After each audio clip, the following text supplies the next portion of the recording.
Gavin Newsom, uh, going forward with his plan to drop the independent redistricting committee for California, having a special election in November to ask um, ask the California voters if they want to uh, gerrymander themselves in order to counteract Donald Trump asking Governor Greg Abbott to find five more Republican seats in Texas. So now we're having a all-out gerrymander war, and Gavin Newsom, with as much as he's been on the news with the LA riots and the redistricting wars, and in polling, he is one of the top Democrats leading. So right now, if the primaries took place, I do think Gavin Newsom would be the nominee, and I do think he would probably pick a fellow moderate, and also so Gretchen Whitmer would be a great VP pick for him since she is a governor of a swing state, which is Michigan. Now, for the Republicans, of course, I have Vice President J.D. Vance and head the what Marco Rubio. What is Marco Rubio's position called? It's Marco Rubio. Let's see. United States Secretary of the State. Okay, that's what it is. Sorry about that. And yeah, let's go ahead and get started. So I'm going to go ahead and mark out all of the safe states.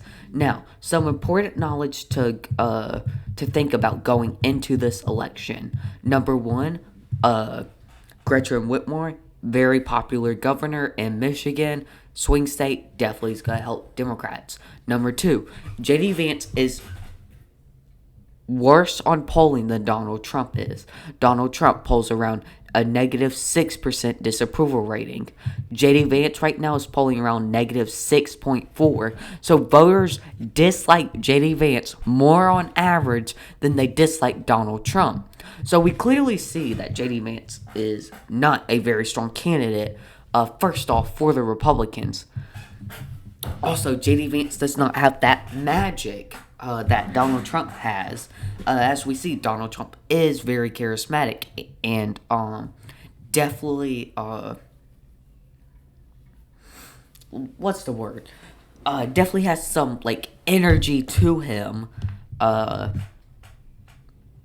He's real good with crowds, is what I'm trying to say here. And J.D. Vance just doesn't have that. J.D. Vance, he gives politician answers. He understands politics, but I don't think he can work a crowd. I don't think, not saying that Gavin Newsom will either, but since the Democrats are not the incumbent party and Donald Trump is president, that does give Gavin Newsom a lot of ground to play around with in this campaign if this election did happen. Now, I do think J.D. Vance would be able to get Ohio to be a safe state.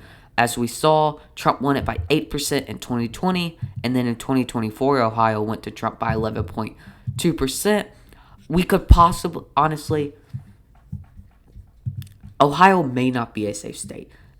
I do think Florida will be still a safe state because of Marco Rubio being on the ticket. Marco Rubio is a former senator from Florida before accepting the nomination for to be Secretary of State. Now we'll do all the safe states for the Democrats. Also, in J.D. Vance's in the 2022 Senate election. Let's go to so that we can look at how J.D. Vance did in Ohio last time. As we see, he's not the strongest candidate. What did he win Ohio by? He won it by around 6%. Okay? In a year that Donald Trump won it by 8%. So we already see that J.D. Vance does worse than Donald Trump on a national level. And in 2020 was even a year that Joe Biden blew out Donald Trump, taking every swing state and winning the popular vote by 4 points on Donald Trump. So I don't think J.D. Vance is a strong candidate at all for the Republicans. Now, I do think New York, Vermont, Connecticut, Massachusetts, Rhode Island, this district of Maine and Maine as a whole, Delaware, of course Maryland, D.C., will all, and Illinois, Hawaii will all be safe states. After I do the safe states, it's 179 to 161 with Democrats up. Or you know what? I don't think Florida may be a safe. Florida will probably stay a safe state.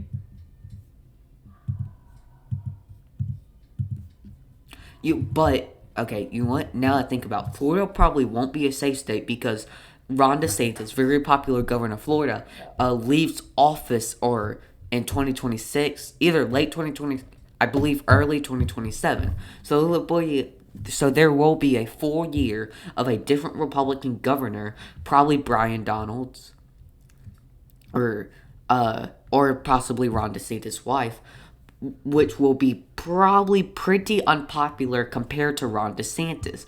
This will leave the Florida Republicans without a strong leadership position. I do think Ron DeSantis is probably a better nominee for the Republicans. And since J.D. Vance does underperform Trump, I doubt that he'll get the 13% that Trump got, even especially in the year where Trump is the incumbent president.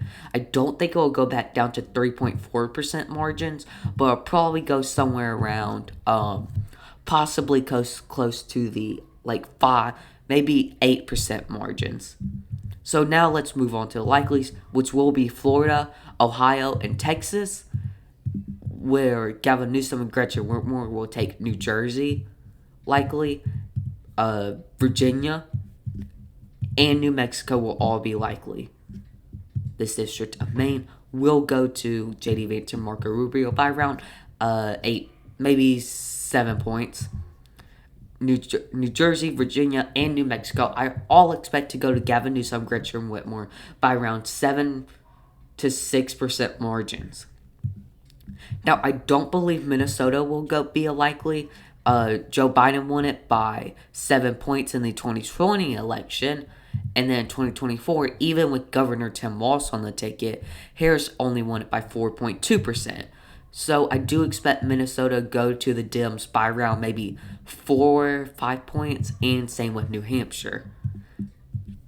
Now, I do expect J.D. Vance and Marco Rubio to be able to take Arizona, where we saw Trump win it by 5.5 points, and in 2020, he only lost it by, I believe, between 20 and 40,000 votes, or 0.31%. And in 2016, Trump won it by 3.5%. I believe J.D. Vance and Marco Rubio will probably win it between that 3.5 and 5.5%, probably around a 4% margin. I also do believe Nevada will continue to shift to the right. As we saw in this past election, Trump won it by around 3.1 points. I don't think Gavin Newsom's the candidate to bring Nevada back to the left. Then we can go to North Carolina, which has been a swing state that Democrats have tried to win over and over. 2012, Obama, last time Democrats won it was in 2008, and that was with probably one of the strongest Democratic candidates of all time, Barack Obama. He was only able to win it in 2008 by 0.33%. Then we go to 2012, where Romney won it by 2%. 2016, Trump won it by close to 40%. Then even in 2020, where Joe Biden blew out Trump still took North Carolina by 1.3%. In this past election, Trump took it by 3.2%. I don't think Gavin Newsom's going to be the candidate to take back North Carolina. Now, I do think Michigan will go to the Dems, possibly by around a 2 to 3% margin, as we do see on governorship elections, Gretchen Whitmer does outperform the Democratic Party on a national standpoint. I also do believe Wisconsin will go to Gavin Newsom and Gretchen Whitmer by around 1 or 2 points. Now, Marco Rubio could help J.D. Vance with the minority vote, which could definitely help J.D. Vance in a place like Georgia, which I could possibly see him going to J.D. Vance and Marco Rubio. But with Trump's recent approval ratings compared to Gavin Newsom and Gretchen Whitmer's approval ratings, and J.D. Vance's approval ratings not being the best, and voters not seeing him as the most likable candidate, right now I do have to say I do think Pennsylvania would go to Gavin Newsom and Gretchen Whitmer, although I could see Pennsylvania flipping either way. Anyway, if you disagree, tell me in the comments. Thank you all for watching, and peace out.